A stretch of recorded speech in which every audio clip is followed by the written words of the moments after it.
Okay, welcome to the Collector Car Podcast. Hey, it's Craig Stanley, as always, with you every week to talk about cool collector cars. Okay, as you know, I did do a nice deep dive into Jay Leno's collection, and this is one of the follow-up episodes, so we'll get to that in just a minute. But before we do, I do want to provide you with just a few updates. As I've mentioned before, I want you to check out my YouTube channel. So I'm putting a big effort into this year. It's all sorts of cool car content. Stuff's posted daily. I have some less than 1 minute long shorts posted daily. These include keep, cash, and collect. So that's kind of like buy, sell, hold, but keep, cash, and collect. I also have some market valuations that will start popping up there soon. It will be 50 seconds. Here's the car at a car show, but then it'll pop in with the valuations for 1 year market trend, 3 year market trend, or 5 year market trend, as well as some other fun stuff. And I'm also doing some virtual car shows. So if you cannot attend, you can attend some virtually through my YouTube channel. So be sure to check that out. I will have some collector interviews as well as some museum tours. I do have the Saratoga Auto Museum coming up here shortly, and a few other items that are coming up soon. I toured the Blackhawk collection in California. That's one I've been wanting to get to forever and finally got there and was able to do a quick walk around. I also attended the Hillsborough Concours Elegance, which is actually the longest running concours in the country, which is truly amazing and really special. And they have some really quality cars there. I will review some Corvettes and Cobras from Virilio Motor Car Sales in upstate New York, and historic Shelbys, as well as historic race cars at the Indianapolis Motor Speedway. So that's just a few things I am reviewing and sharing with you over the coming weeks on the YouTube channel. And I will also repost Wayne Carini's Ultimate Garage, in which he picked his 10 favorite cars of all time, and I will include some cool pictures of that. That should post by this coming Monday as you hear this. Now, a couple future podcast episodes that are coming up. 100 cars that changed the world. So I've been doing this for a little while, taking a bite out of a couple decades at a time, and this is the last episode coming up. It's from the 1970s until today, some interesting cars that popped in on that list. And then I will have collector car estate planning as well. There's a lot of folks that, when they pass away, they leave the burden of their collector cars with their family, which is so unfortunate. So I will have a professional on the podcast to talk about the options that are available to you if you have a collection of collector cars. That way you don't have to worry about it in the future. You'll know everything is handled according to your wishes. And then, of course, the big Monterey Car Week is coming up soon, and I will have a pretty big episode with numerous guests talking about the incredible cars that are coming to Monterey Car Week. All right, so let's get to Jay's collection here. This time we're diving deep into the performance and racing cars in his collection. Now, as a reminder, I previously provided an overview of Jay's entire collection a few weeks ago, called a deep dive into Jay Leno's collection and a closer look at his European classics. So that was about 4 weeks ago. Now, you will find the links to these episodes, if you missed them, in the description of this podcast. For the original deep dive episode, I gave a brief overview of the 184 cars in his collection. Now, if you were really smart and really paying attention, you realize that in my overview, I said 183 cars. Well, that was because there was a new car that popped on his radar. He posted his Cadillac CTS-V like 4 weeks ago on his YouTube channel. I did not know he had that car until that video was posted. Super cool car. I talked about it last week, and I will talk about it again this week. Okay, so like I said, this is the second of 4 additional follow-up episodes in which I go a little deeper into the collection, and I review a few specific cars. Now, of Jay's 184 cars in his collection, I would identify approximately 158 of those cars as performance and or racing cars. Now, he doesn't really have a lot of racing cars. There are a few that have some type of racing history or were designed for the racetrack. Now, if you do the math here real quick, 158 cars, total of 184 cars in his collection, about 93% of his collection you could quantify as performance and or racing. So even though Jay has some plain Jane four-door cars in his collection, his taste definitely lean towards performance. For this episode, I've picked 16 cars to review, including the recent market trends from Haggerty and average value if applicable. As you can imagine, Jay has some pretty unique one-off cars, and there's no price guide for them. I did give my best shot as far as what I would ballpark the cars at in a normal retail setting, not with the Jay Leno tax. Now, all of the links to Jay's videos where I was able to find some information on these cars, either done by him or by someone else, such as My Classic Car TV show, they are available via the show notes, which you can find at thecollectorcarpodcast.com under the blog section. So go there if you want to see these videos I am talking about. So the first car I'm going to mention, I'm going from oldest to newest. Now this one's interesting because it's listed as a 1908/1921 Mercedes-Benz Rabbit 1 race car. The reason being is I believe the chassis was originally built in 1908 and it was made into a race car in 1921. Now this information is from Jay's video on his YouTube channel. The first thing you'll notice when he talks about it's a chain drive and you can hear them rattling and it sounds like Marley's Ghost. Now, if you don't get that reference, that's from the movie A Christmas Carol. Marley the Ghost would rattle his chains to wake up Ebenezer Scrooge. Now, this car was raced, like I said, and built in 1921, and it has a 1914 Benz 235 horsepower Aero engine. And it ran 113 miles per hour at Brooklands in period. Now, I don't have any record of another one of these existing currently. It's really hard to come up with prices, especially when you're talking World War I Benz Aero engines, especially when you're talking 1914 Benz Aero engines. Those are really hard to find. So if I were to put a price tag on this car, I would go pretty strong. I'm just thinking, you know what, you got a World War I Aero engine put into a historic car for racing that has race history. I don't know. I would probably put this in the 650 to 750 range. That is a broad guess on my part. All right, the next one, getting a couple years newer, the 1913 Mercer Raceabout. Now, again, this information is from Jay's video. Let's see. At one time, the Mercer Raceabout was selling for more than a Duesenberg. That's amazing when you think about it. And it was once the most expensive car ever sold for $45,000 in the 1960s. So today, the most expensive car ever sold was Arm Sotheby's Mercedes race car for $142 million. Now put that in perspective of this car in the 1960s for $45,000. Not this particular car, but one like it. Now there's thought to only be 20 or 25 original Mercers remaining.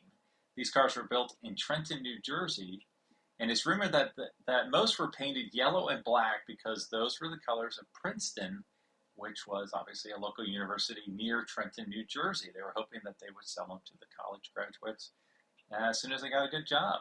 All right, the last one I found was sold at Bonham's at Amelia Island a couple years ago for $900,000. So very pricey on these Mercer Raceabouts, but they're iconic, and you cannot find another one. Very few of them remain. All right, next one is actually the Mercer's competition, a 1918 Stutz Bearcat. Now, this information is from the henryford.com. The Stutz Bearcat, introduced in 1912, was perhaps America's first true sports car. Stutz individually tested each Bearcat at Indianapolis Motor Speedway, and many were raced with great success. Stutz dropped the model in 1924, only to bring it back in 1931. Interesting. Hoping the beloved name might improve sales during the Great Depression. But Stutz ended automobile production in 1935. Now, these are interesting because the transmission is in the back for better weight distribution. And Jay bought his from a 94-year-old recluse who did not even have running water. And it turns out this guy did not trust the banks at the time because of the Great Depression, and he had $900,000 in gold bullion in the floor when I guess Jay went to go buy the car. Now, this owner that he bought it from, the 94-year-old, was reported to be the first person to fly a gyrocopter at the White House. His particular Bearcat had been in a lean-to shed for 50 years. Now, the approximate value on this car is $250,000. All right, next I have a 1928 Bugatti Type 37A. Now, this description is from RM Sotheby's. This is one, all of Jay's Bugattis are kind of hard to nail down. He does have a Persing 57, Type 57 replica car. Not sure how many other ones are real, how many are not. They're all very cool, but it's a little hard to nail down exactly what is in his collection here. All right, from RM Sotheby's. The Bugatti Type 37 was introduced in November 1925, and it proved to be one of the most iconic and instantly recognizable racing cars to ever leave Bugatti's facilities. Like its predecessor, the Type 35, the Type 37 provided all of the performance that one desired, yet it also offered an excellent level of practicality for road-based events and rallies. However, as opposed to the 8-cylinder unit found in the Type 35, the Type 37 was fitted with a 4-cylinder engine. This inline 4-cylinder engine was considered by many to be more reliable, yet it also provided just as much excitement to the individual behind the wheel as its bigger brother did. Not only could the Type 37 be driven hard all day long, but it also proved reliable enough to be driven home at the end of the day under its own power, even with an additional passenger riding along. All right, about 18 months after the Type 37's initial introduction, Bugatti introduced the Type 37A, which is what Jay has, with a hallmark improvement being a Roots Type supercharger. Performance was drastically improved over the naturally aspirated model, and the car was capable of reaching a top speed of 122 miles an hour. The car proved to be quite successful and has held action in some of the world's greatest endurance races at the time, including the Mille Miglia, the 24 Hours of Le Mans, and the Targa Florio. While Bugatti produced a total of 286 Type 37s, only 76 were supercharged from the factory. Now, the average value on this, I put it at $1 million because that's where I could find some general comps for this car, but it wouldn't surprise me if it was a little bit higher. All right, the next one is probably one of my favorite cars in Jay's collection because it's so nuts. It's his famous tank car, also known as the 1930 Blastolene Special Twin Turbo. Now, this information is from My Classic Car, one of my favorite TV shows. I haven't seen Dennis around lately, so hopefully he's doing okay. But this is from probably, I don't know, the early 90s if you Google this and find the video on YouTube. This big custom-built tank car was fitted with a patent tank engine, V12, 990 horsepower, 1,600 pound-feet of torque. The car weighed 9,500 pounds, and it was 198 inches long. The wheelbase was 198 inches, which is 16.5 feet long. That was built by the Blastolene brothers as a show car, and it was not originally street legal until Jay went through the headaches to make it so. It's an all-aluminum body. Putting a price tag on this one's really, really hard. I put it at $1.5 million. It's just a one-off, custom, iconic. I don't know that, you could repeat it, yes, but it wouldn't be nearly as iconic as this one. All right, the next car is the 1932 Duesenberg SJ Murphy-Convertible. This is another one that I cannot find a video specifically on this car for Jay, but he does mention the car numerous times as he's focusing on and featuring other Duesenbergs within the collection. Now, this description is from Concept Cars with a Z, and this is related to the J, not the SJ. So the S is for supercharged. It's more powerful, has more horsepower, and it's worth more. So everything I'm about to tell you, you need to ramp it up for the SJ. The Duesenberg J's engine produced 265 horsepower, enough to propel the car to speeds in excess of 110 miles an hour. It produced 374 foot-pound of torque at just 2,000 RPM. The chassis became a favorite for coach builders, creating custom one-off cars. Now, if you go back to my podcast episode, The Fastest Car from Every Decade, the Duesenberg was the only car that was the fastest car for multiple decades. It was the fastest car for the 1920s and the fastest car for the 1930s, which is a little bit interesting because the cars were all built in 1929, but then they were titled when they were sold. So the car that was built in 1929 might show up as a 1932, even though it was built a couple years earlier.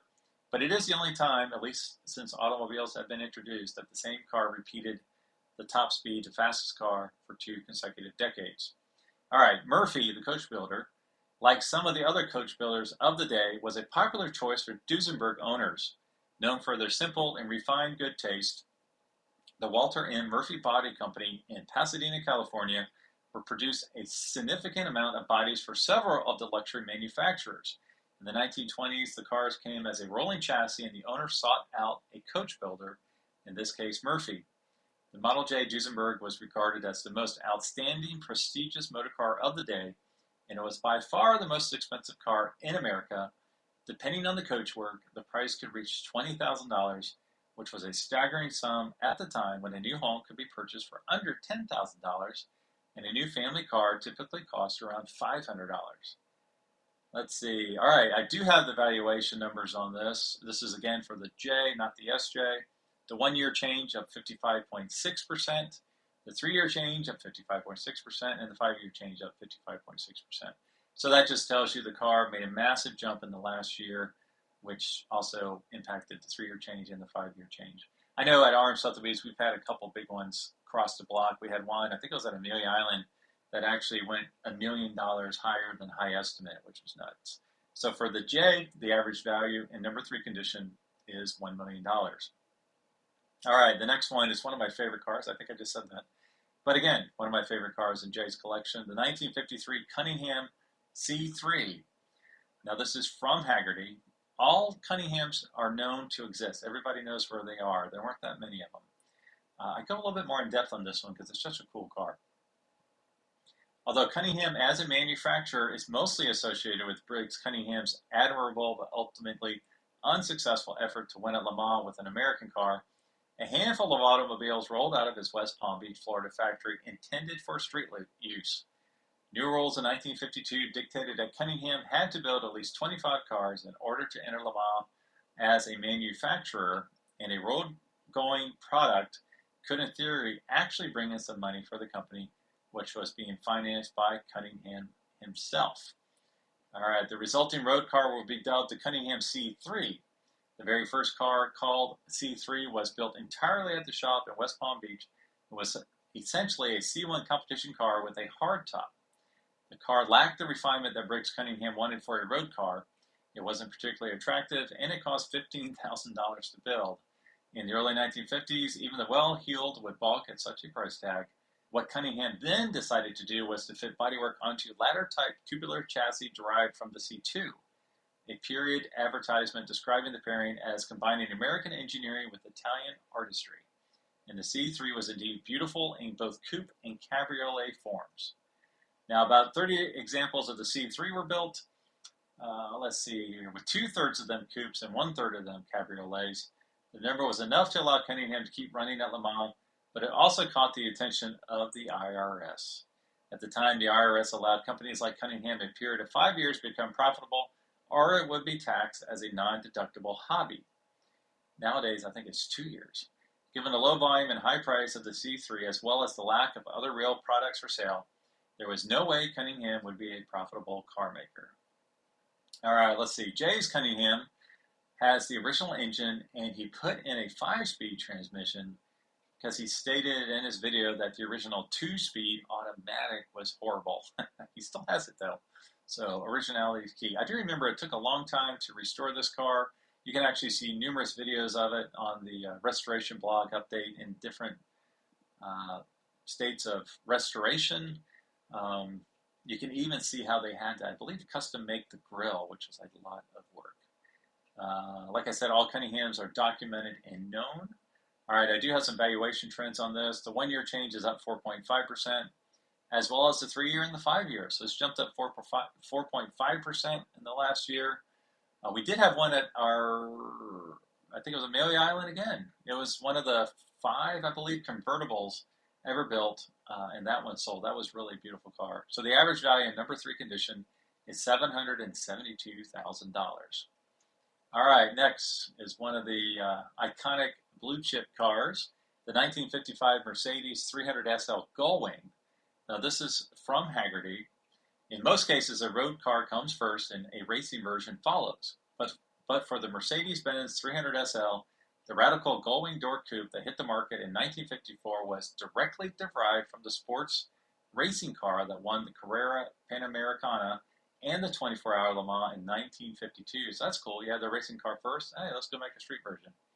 The road car that followed retained the racing version's strong tubular frame with high sills, necessitating the Gullwing doors, and featured fully independent suspension in a fuel-injected version of Mercedes-Benz's 3,000cc single overhead camshaft engine.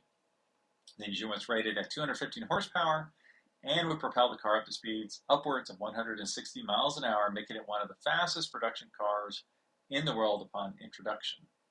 All right, let's see. There were 29 aluminum coupes. We sold one at Scottsdale, and we have another one coming up at Monterey. Let's see. Fast, beautiful, and very expensive at nearly $9,000. Only 1,400 of the exclusive coupes were built between 1954 and 1957, when the model was superseded by the 300 SL Roadster. Now, Jay's is interesting. His was found in a shipping container with no engine or transmission. It is, I believe it's unrestored with original paint, so you can see the pictures now if you're watching on the YouTube channel. There's some surface rust, there's paint chips, there's a racing number on the side that looks like it's been half peeled off. Jay often mentioned that it is fun to drive as he does not need to worry about what it's like at cruising. So he doesn't have to worry about door dings, scrapes, that kind of stuff. He also mentioned that he worked for a European car specialist and they had a lot of Mercedes, but he never took to the Gullwing. He just thought it would be heavy and overbearing and not fun to drive, and then he actually drove one and he really, really enjoyed it. All right, these have been on a tear lately. The latest 1 year, it's up 60%, 3 years up 71.4%, and 5 years, again, up 60%. Average value in number 3 condition is $1.4 million. That used to be the high water mark about 3 years ago. Now it's for number 3 cars. All right, the next one, the 1965 Ford Mustang Shelby GT350. Now this one is one he has never had on his YouTube channel. It has been featured on CNBC as a little commercial, which is where I did the screen grabs if you're looking at this on my YouTube channel. But he hasn't ever focused on it, which I wish he would. I know it's just a basic, GT350, but it'd be cool to hear his story about his car. All right, by 1965 kill, Shelby had already established himself and his name as the de facto American performance brand, with cars like the 289 and 427 Cobra regularly trouncing the competition on tracks and at stoplights around the world. So he turned his attention to the Ford Mustang.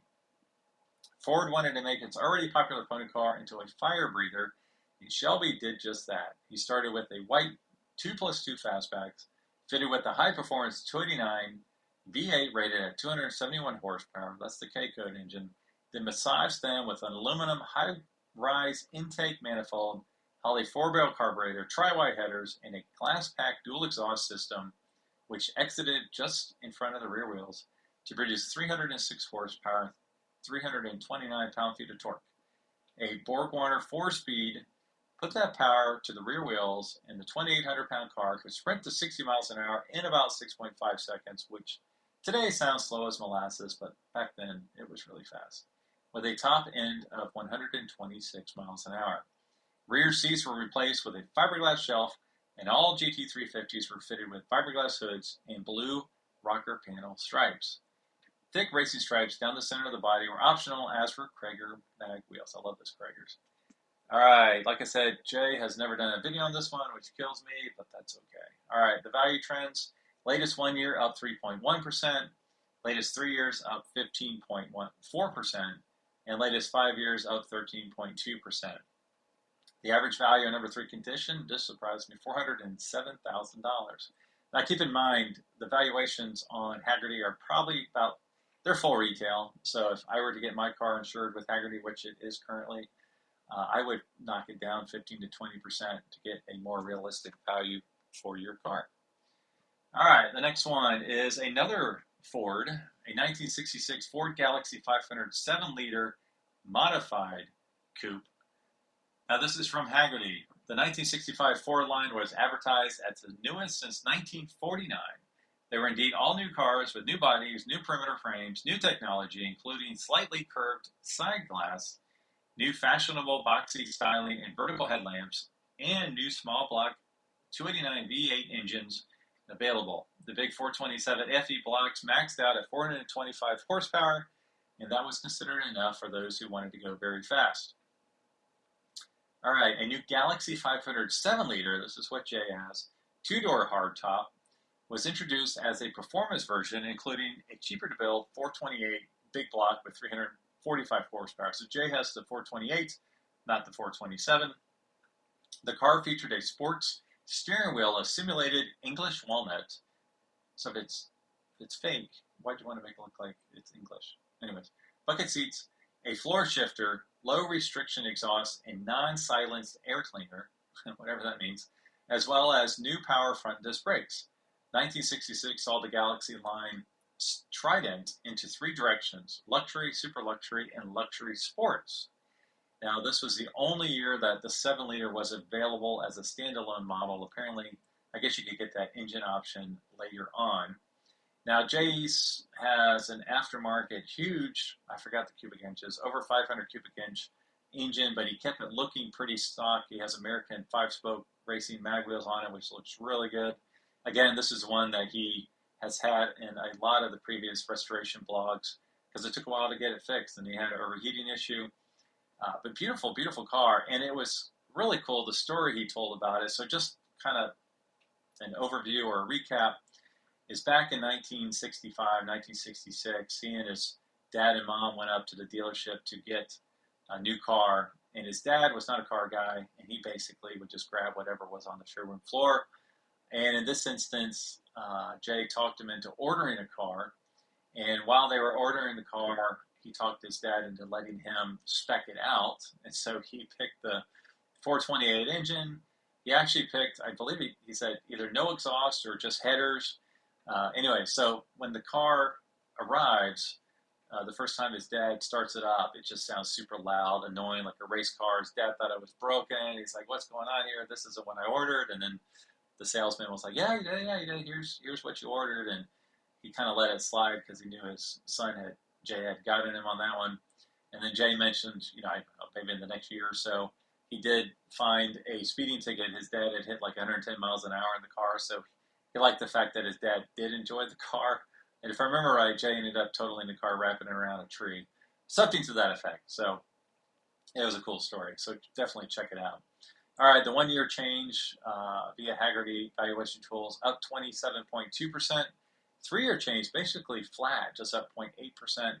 And then the 5-year change up 5.6%. And the average value in number 3 condition is $107,000. All right, we're getting into the exotics now. All right, we've got the 1969 Lamborghini Espada. Now, Jay actually has 2 of these, one red and one blue. Let's see, this description is from Haggerty. Lamborghini finally offered a proper 4-seat GT as a replacement for the 400 GT 2+2 when the Espada appeared at the Geneva Auto Show in 1968. The new coupe amazed showgoers with its lengthy and low proportions, as well as its likeness to 2 previous Bertone show cars, the Piranha and the ill-fated Marzal, that Lamborghini had unveiled a year prior.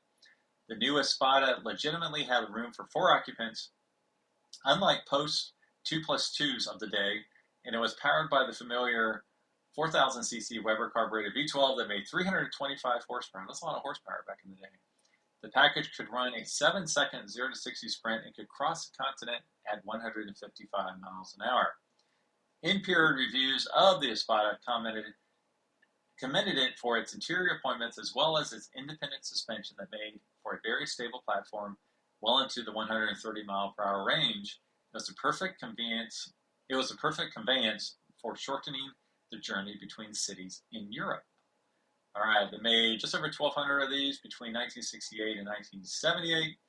There were 3 series. The first series was 1968 to 1969. Series 2 cars received interior revisions that eliminated the hexagonal Marzal type influence of the previous generation. And you could get power steering and air conditioning as optional equipment. I guess you could not previously. The 4-liter V12 also received a power increase to 350 horsepower. And then the final Series 3 cars were 1974 to 1978, and just a couple other changes there, but nothing too crazy. All right, I did run across one of these in a restoration shop, and it was being totally custom built.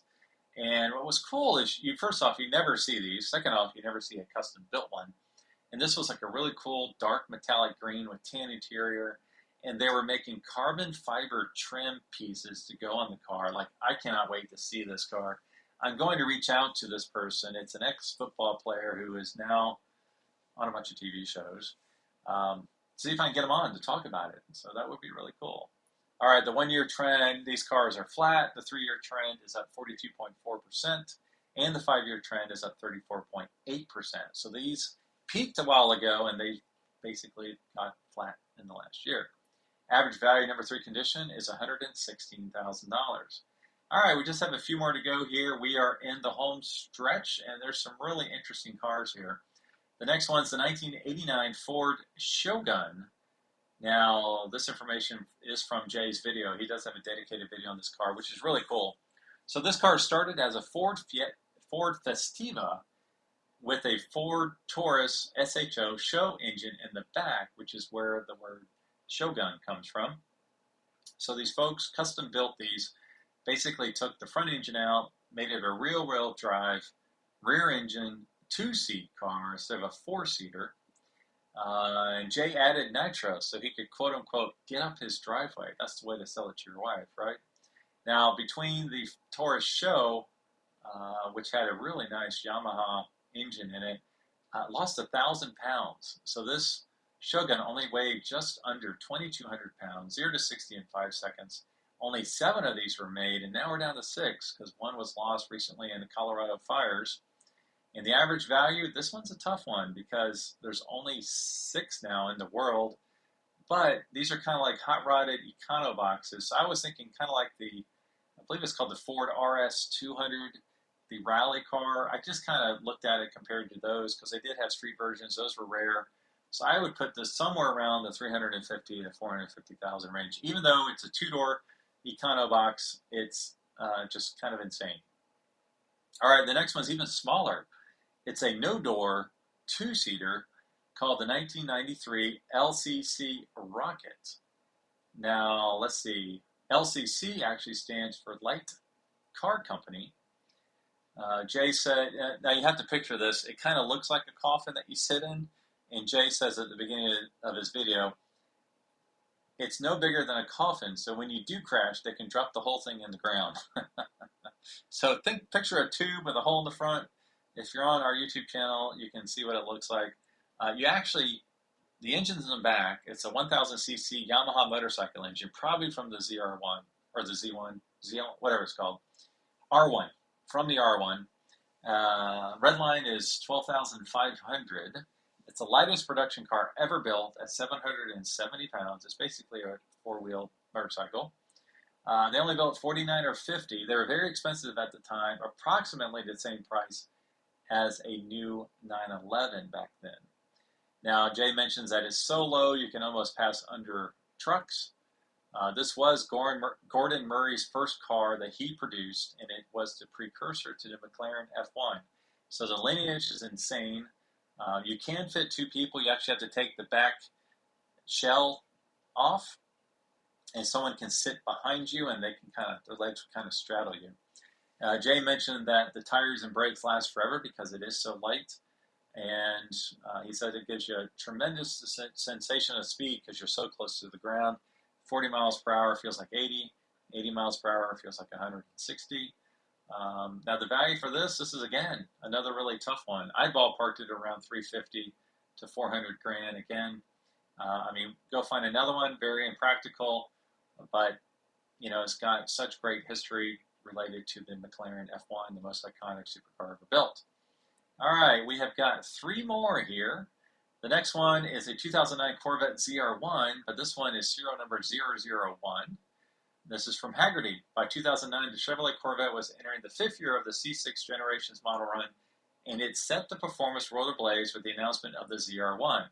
This designation was previously used on special versions of the C3 and C4 Corvettes. The C3 used it as a competition upgrade package, while the C401 was a high-performance model featuring a quad-cam engine designed by Lotus. The C601 Corvette was a completely different beast with performance that put America's sports car on par with the world's quickest and most expensive exotic cars. Again, this is another one Jay has not done a video on, but I did got a screen grab from a Corvette specific video where he referenced it briefly as it's in the background. Internally named the Blue Devil, an homage to GM CEO Rick Wagoner's alma mater of Duke, the ZR1 was powered by a new LS9 power plant with a target of 100 horsepower per liter. The supercharged 16-liter V8 made 638 horsepower and 595 pound-feet of torque, so it exceeded the 100 horsepower per liter by 18 horsepower. The sprint from 0 to 60 just takes just over 6 seconds, and the C601 can hit a top speed of over 200 miles an hour. You can tell the ZR1 apart by its power dome hood, which includes a polycarbonate window so you can see the Eaton twin-scroll supercharger. The ZR1 also has a unique full-width spoiler, lower front splitter, added vents, and carbon fiber roof. Now this is in Hagerty's database. 1-year change is up 10.4%, 3-year change up 46.3%, and the 5-year change up 31%. Average value is $69,700. Now this being, serial number 001, Rick Hendrick is famous for buying the very first Corvette serial number 1 for $1 to $3 million. Is that what this one's worth? Hard to say. When Rick buys them as part of a non-profit charity auction, so there's a massive tax write-off. This would be straight cash unless Jay decides, to donate the proceeds, in which Hendricks would probably snap it up for $1 million. All right, 2 more. I'll just touch on this one briefly. The 2004 Cadillac CTS-V. I mentioned this one last week in my 19 depreciation-proof cars. I won't go into detail. I will give you the Hagerty trends. 1 year up 1.9%, 3-year up 9.1%, and 5-year up 13.2%. The average value is $36,700. And I did compare this to the CTS-V wagon because it is the only instance I'm aware of where a 4-door, much less a 4-door wagon, is worth significantly more than the 2-door sports coupe version. The wagon's up 7%, 1 year, 16.6%, 3-year, and 5-year. It's up 53.8%. Compare that to the coupe, up 13.2%. And it's worth about 18 grand more in number 3 condition, which is absolutely nuts. All right, the last car on our list of Jay Leno's performance and racing cars is the 2015 McLaren P1. Again, from Hagerty. At the beginning of the decade, McLaren started to become a volume sports car manufacturer with models like the MP4-12C, that's the worst name in the world, and has since expanded its range to include several distinct but conceptually similar models. Before that, it had been all racing and only racing for McLaren, with the exception of the all-conquering F1 hypercar of the 1990s and the Mercedes-Benz SLR McLaren of the early 2000s. Jay also has one of those SLRs, and he mentions that that is the one supercar that has the most mileage because it's such a joy to drive and easy to drive. Then, 10 years after the SLR and 10 years after the introduction of both the Ferrari Enzo and the Porsche Carrera GT, all 3 companies came out with their latest and greatest.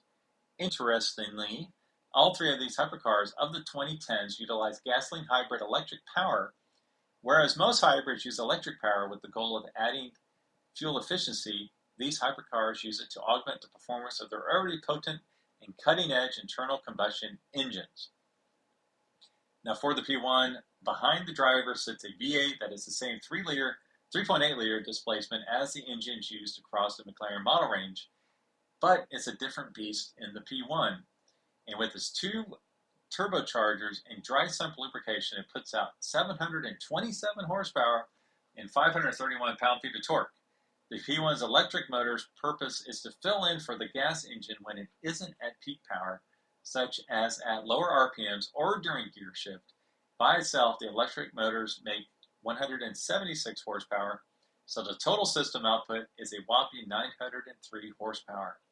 The sprint to 0 to 60 takes less than 3 seconds, and the quarter mile comes in less than 10 seconds. Top speed is limited to 217 miles an hour. That is just crazy. All right. Despite the absolute savage performance and incredible power, the P1 is also drivable around town and will even return 34 miles per gallon. So that is pretty cool. That's pretty insane. Now, 3-year change is up. I'm sorry, 1-year change is up 6.3%. 3-year change is down 5.6%. And the 5-year change is down 30.6%. And the average value is $1.3 million. Now, my question to you is, why is it down? I think there's a couple reasons for this. If you look at the other two cars that have came out at the same time, the Porsche 918 and the Ferrari LaFerrari, again, a horrible name. The Porsche is still doing okay. It has depreciated a little bit lately. I think it's going to start to go back up again. The LaFerrari has done really well. I think the P1, the issue is that it was a one-off car at the time. Like, its body was totally separate from the other McLarens. But then the 720S came out, and it looked so much like the P1, and basically the exclusivity of the P1 was diluted by having the quote-unquote base cars look more like the P1.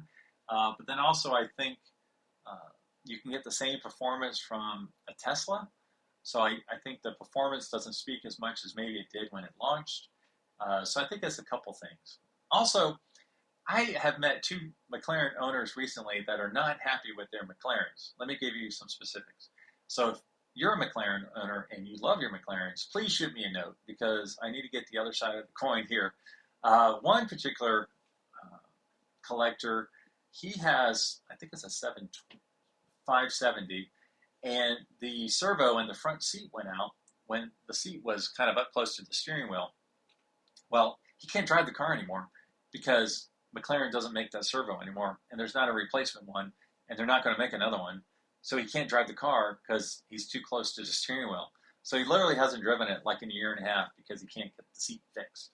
And then another collector, he ended up selling all his McLarens because I guess all the body panels are put on with a super strong adhesive versus being bolted down, and his body panels kept coming loose on his 720. So he felt like, the customer should not be the test bed. Everything should be done prior to selling the car, not fix it, once it's out there on the market. So he got out of the McLaren business in its entirety, which I thought was really interesting. So if you're a McLaren guy or gal and you love your McLaren, please shoot me a note, shoot me an email, Greg at the Collector Car Podcast or G Stanley at RM-Sotheby's. Let me know your experiences so I get the other side of the story. Those were unsolicited, and I'd love to hear your story. So as always, that's it for this week. Thanks for listening, and I will talk to all of you next week.